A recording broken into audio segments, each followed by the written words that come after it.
Olá, galera! Eu sou o Jesus, professor Alexandre de Jesus, professor de redação, e nós estamos aqui mais uma vez para darmos continuidade às nossas aulas, ok? Na aula de hoje, nós vamos falar sobre uma tipologia textual que você muito provavelmente já aprendeu de maneira diferente.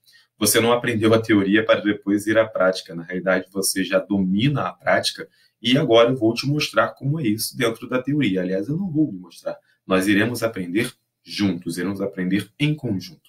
É o famoso texto instrucional.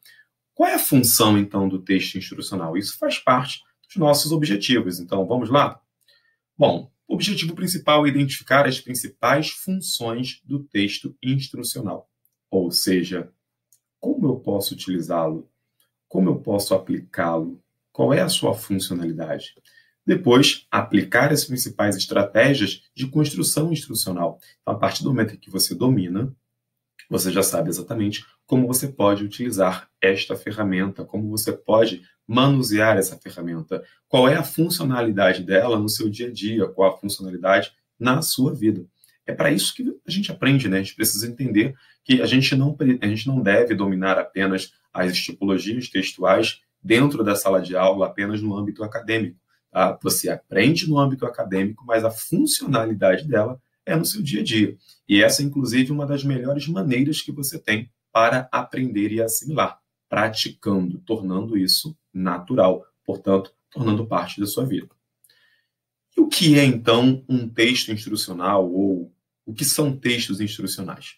São aqueles que apresentam um conjunto de procedimentos que devem ser seguidos em determinada circunstância. E quando eu falo de circunstância, sim, eu estou falando de contexto. Então, o contexto, mais uma vez, ele é essencial àquilo que você depende explicitar.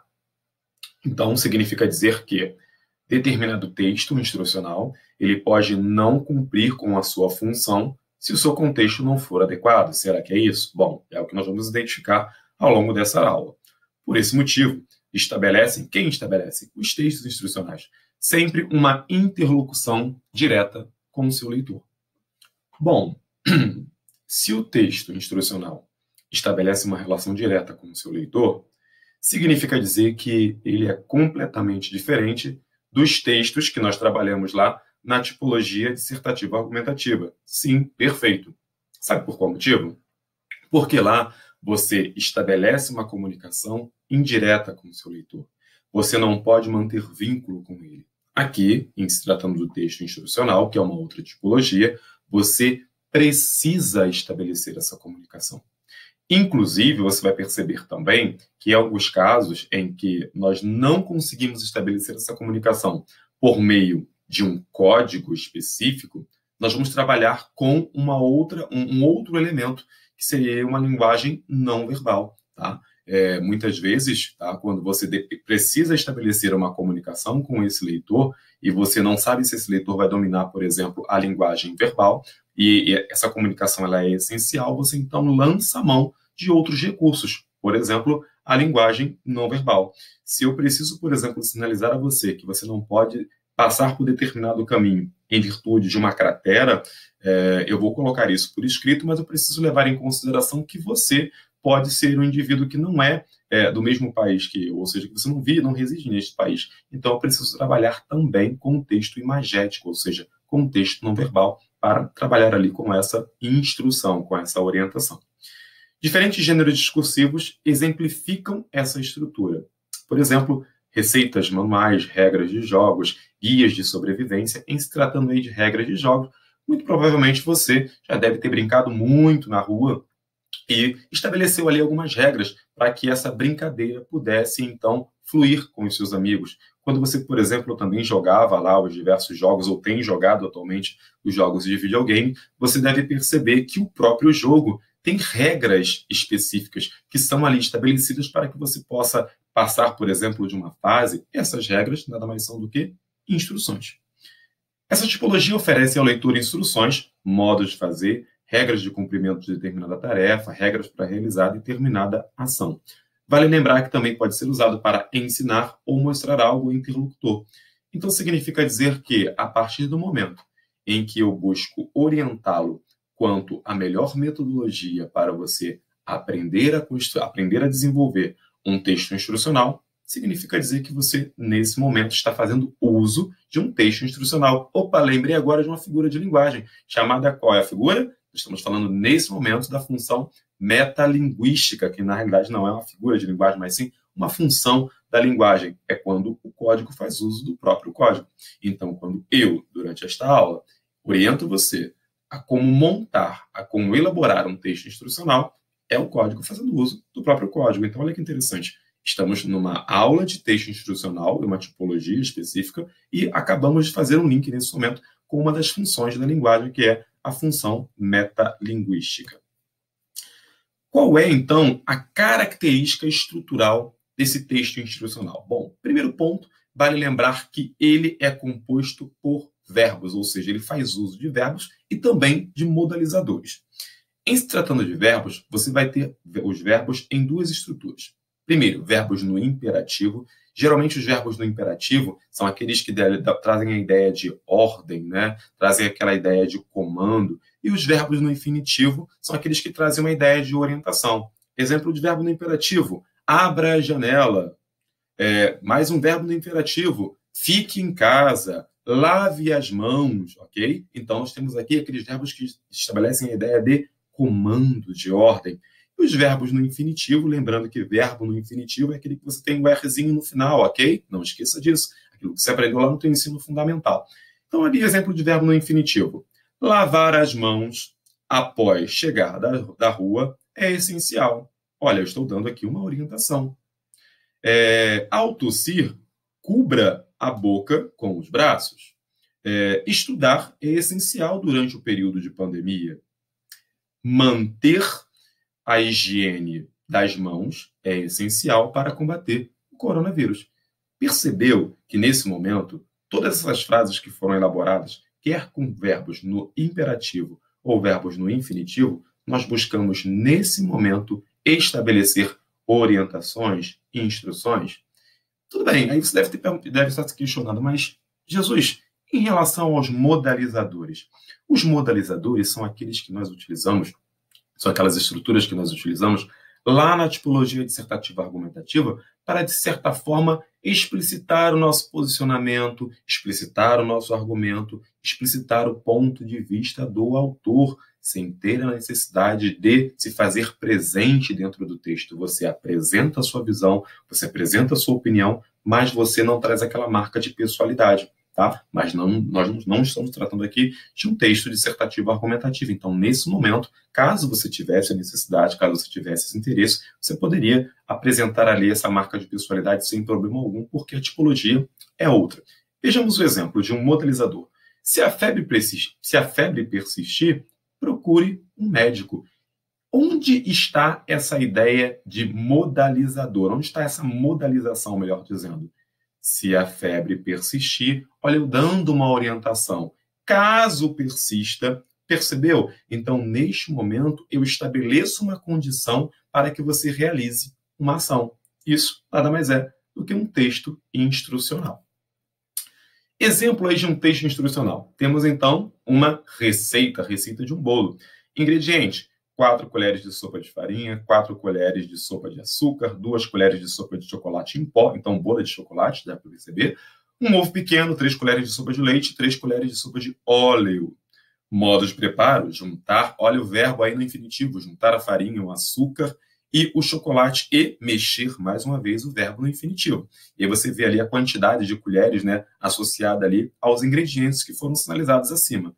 Adicionar, verbo no infinitivo, o ovo, que é o recheio, tá? E mexer com o garfo, mais uma vez, o verbo no infinitivo. Por fim, junta-se o leite e o óleo e mexe-se de novo, dando ali a orientação, ou seja, o processo para essa execução.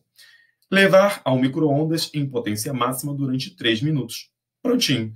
Percebeu? Você acabou de aprender nesse momento como você pode fazer um bolo de caneca. Que tal aproveitar esse momento aí, né, em que você está estudando dentro de casa, naquele momento em que você pode dar aquela relaxada no teu momento de intervalo? Aproveita, ó, dentro de 3 minutinhos, tempo de preparo, mais uns 4 minutinhos ali, tempo de preparo no micro-ondas e mais uns 4 minutinhos que você vai levar para juntar todos os elementos, tempo suficiente para você preparar aí um bolo de caneca no seu horário de intervalo.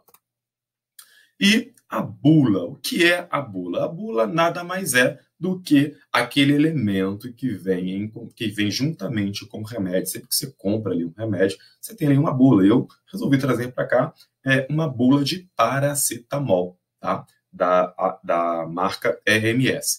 Vamos observar essa bula? Observa ali que tem... Cadê? Vamos lá. Observa ali que você tem a descrição. Após a descrição, informações ao paciente. Ação esperada do medicamento. Ele dá orientação. Paracetamol reduz a febre atuando no centro regulador da temperatura do sistema nervoso central, SNC, e diminui a sensibilidade para a dor. Então, ele já está orientando o que se espera do paracetamol. Indicações ao paciente. É indicado em adulto para a redução da febre. Percebeu que, nesse momento, é indicado em adulto para a redução. Aqui existe uma modalização. Ele dá uma orientação, ele explicita o que se espera desse medicamento. Aqui é a visão clínica, ok? Uma visão médica para o paciente do que é esperado, qual é a ação que é esperada desse medicamento. Riscos do medicamento, contraindicações. Você não deve tomar paracetamol se tiver hipersensibilidade, ou seja, alergia ao paracetamol. Percebeu? Advertência, você não deve tomar mais do que uma dose recomendada, caso de superdosagem. Então, percebeu que dentro da bula nós também temos aí instruções, temos aí orientações, temos verbos no infinitivo, temos modalizadores, portanto, a bula é também mais um tipo de texto instrucional. Trouxe aqui também um manual, tá? Por acaso, eu trouxe aqui um manual do fogão Atlas, tá? Aí, características, acendimento superautomático, luz do forno, uma grade autodeslizante, que são os elementos que compõem o forno, ou melhor, o fogão. Instalação, fogão de piso. Agora ele vai dar ali as orientações de como você vai fazer para instalar. Confira antes na etiqueta de identificação localizada na parte traseira do fogão. Perceba que ele não simplesmente diz que você deve conferir, mas diz o que você deve conferir e onde está o que você deve conferir. Por que isso acontece? Porque esse indivíduo que adquiriu o fogão, ele não necessariamente é quem produziu esse fogão. E para que todas as normas de segurança sejam estabelecidas e, na realidade, cumpridas, ele precisa ter o passo a passo, tá?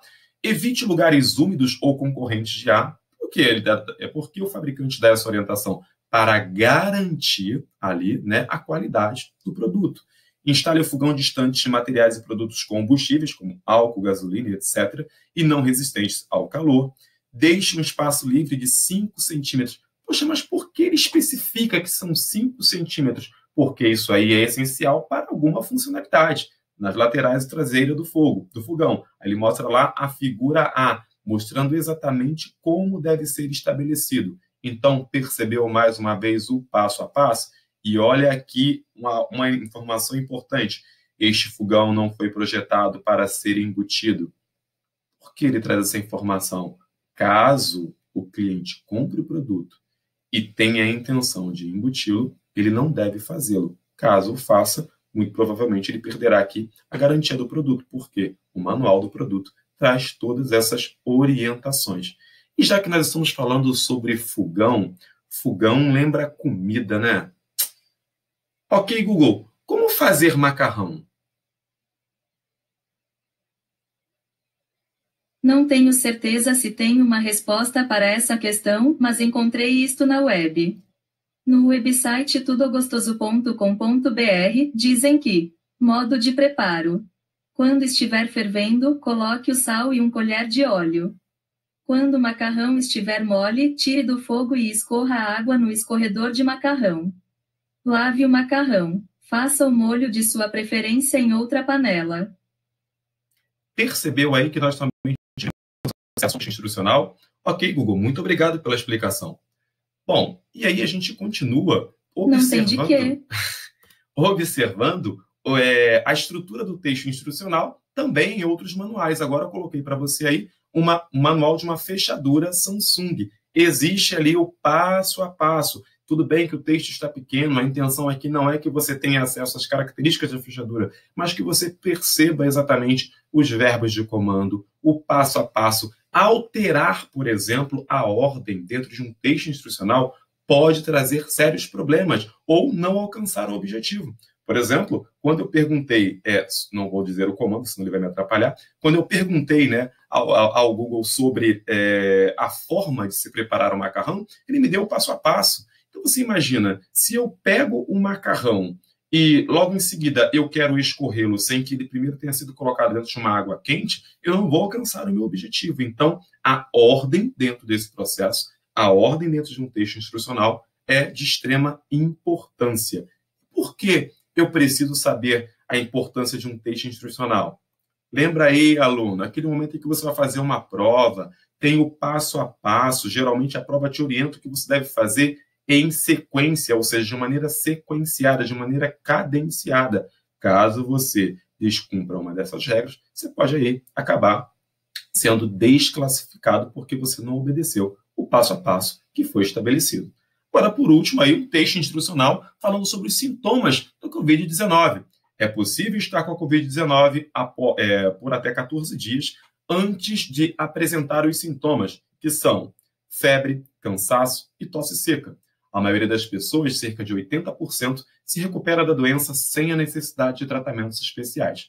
Em casos mais raros, ela pode ser grave e até fatal.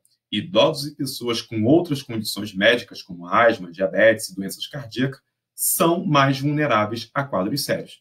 Possuem sintomas: tosse, febre, cansaço, dificuldade para respirar, em casos graves. Então, você percebeu que, nesse momento, a gente teve aqui uma orientação sobre o que é a Covid-19, tá? Que é uma doença. O coronavírus é o causador, tá, dessa doença. Ele traz para você quais são os sintomas, então ele te dá exatamente as orientações. Por isso que nós temos aqui marcado, ó, sintomas, ok? Se nós estivéssemos aqui em prevenção, ele daria as orientações de como você fazer para prevenir, tá, a contaminação pelo coronavírus. Bom, querido aluno, agora treine intensamente texto instrucional. Evite ir à rua sem máscaras, caso tenha ou conheça alguém com um dos sintomas apontados no slide anterior, procure um médico imediatamente. E caso contrário, fique em casa, ok? Esse é meu texto instrucional para você. E forte abraço.